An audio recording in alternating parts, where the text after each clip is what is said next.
ठाणे महानगरपालिकेतील पत्रकार कक्षाच्या रुंदीकरण आणि नूतनीकरणाच्या कामाचा शुभारंभ छत्रपती शिवाजी महाराज जयंतीचे औचित्य साधून श्रीफळ वाढवून करण्यात आला। ठाणे शहर दैनिक पत्रकार संघाच्या पुढाकाराने या कामास प्रारंभ करण्यात आला। महापालिकेतील पत्रकार कक्षाची अवस्था जीर्ण झाल्याने त्याचे रुंदीकरण व विस्तारीकरण करण्याची मागणी पत्रकारांकडून करण्यात येत होती। काही दिवसापूर्वी उपमुख्यमंत्री एकनाथ शिंदे यांनी महापालिकेतील पत्रकार कक्षाला भेट देऊन तेथील परिस्थितीची पाहणी केली। कक्षाची स्थिती पाहता त्यांनी संबंधित अधिकाऱ्यांना तातडीने नूतनीकरणाच्या कामास सुरुवात करण्याच्या सूचना दिल्या होत्या। या पार्श्वभूमीवर शिवजयंतीचा मुहूर्त साधत पत्रकार कक्षाच्या नूतनीकरण व रुंदीकरणाच्या कामाचा शुभारंभ करण्यात आला। यावेळी ठाणे शहर दैनिक पत्रकार संघाचे अध्यक्ष आनंद कांबळे, ज्येष्ठ पत्रकार रामकृष्णन, ठाणे वैभवचे संपादक मिलिंद बराळ, जनादेशचे संपादक कैलास मापदी, विभव बिरवटकर, दिलीप शिंदे, दीपक शेलार, मनोज बाजपेयी यांच्यासह ठाणे शहर दैनिक पत्रकार संघाचे सदस्य आणि मोठ्या संख्येने पत्रकार मंडळी उपस्थित होती। 25-30 वर्षानंतर ठाण्याच्या पत्रकार संघाचा विस्तार होतोय, विस्तार होतोय। या विस्तारामध्ये कुठलाही खोडा आणून देऊ नका। बजेट टाकणाऱ्याला व्यवस्थित बजेट टाकून 5 पैसे मिळणार नाही। आणि हा पत्रकार शांती मिळवते। पत्रकार संघाचे आपल्या या पत्रकार कक्षामध्ये 4 बहिणी पण बसतात, मुली पण बसतात। यांचंही पत्रकारांना भान येऊ दे। राज्यातल्या पत्रकार चळवळीचं नेतृत्व करणारं ठाण्याचा पत्रकार संघ आहे। त्यांना त्यांची उंची कळू दे।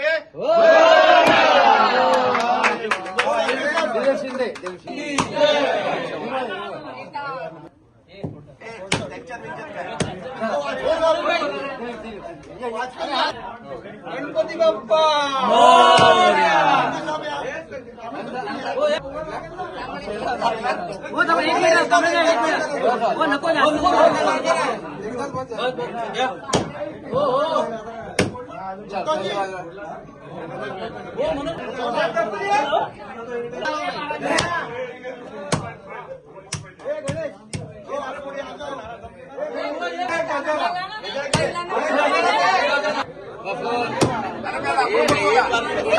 अरे महिलांना तुम्हाला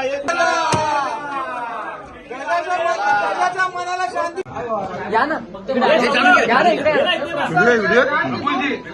व्हिडिओ आहे। काय सोपं आहे।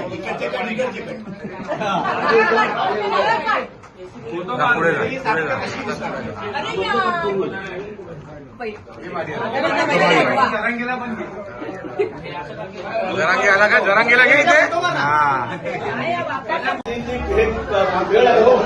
आपले दोन्ही ते हात ते काढून ते काळ हे केलं ना, हे करून ठेवले ना, हे असं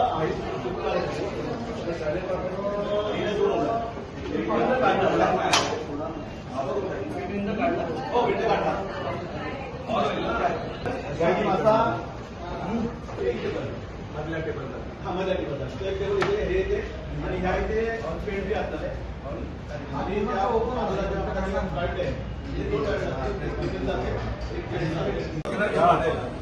पहिली पत्रकार कधीपासून पावती पडायला सुरुवात का तुमच्यापासून सुरुवात ही अशी आहे। आणि शिंदे साहेबांचे असते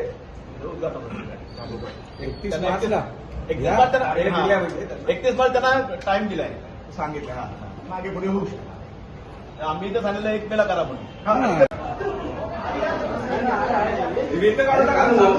बसणारा पत्रकार होता तो कॅन्सल केला। इथं आपल्या टॉयलेट पेंट्री होते, याचे 2 हे होते, एक जे इलेक्ट्रॉनिक मीडिया वाले ना त्यांना हा केलेला आणि कॉन्फरन्स पत्रकार संघाच्या बसण्याला जागा होती अशी होती ती। परंतु जो हा स्टेज एरिया ना हा एकदम कमी पडतो। मग आपण काय केलं, ही काढली मग मला ही तर घ्यायला पाहिजे, हिला पण काढली आणि ही पण कॅबिन काढून टाकली। कारण आम्ही असा हा केला, असा प्लॅन हा इथं ना इथं लोक जास्त बसवत होते। पहिले क्युबिक होतं ते आहे ना, ते क्युबिक करण्याकडे केलेलं। क्युबिक मध्ये फक्त 10 ते 15 लोक बसवत होते, एवढे लोक बसले नसते। आणि दुसरी गोष्ट क्युबिक एकाने डबा घेतला तर तो सोडणार नव्हता।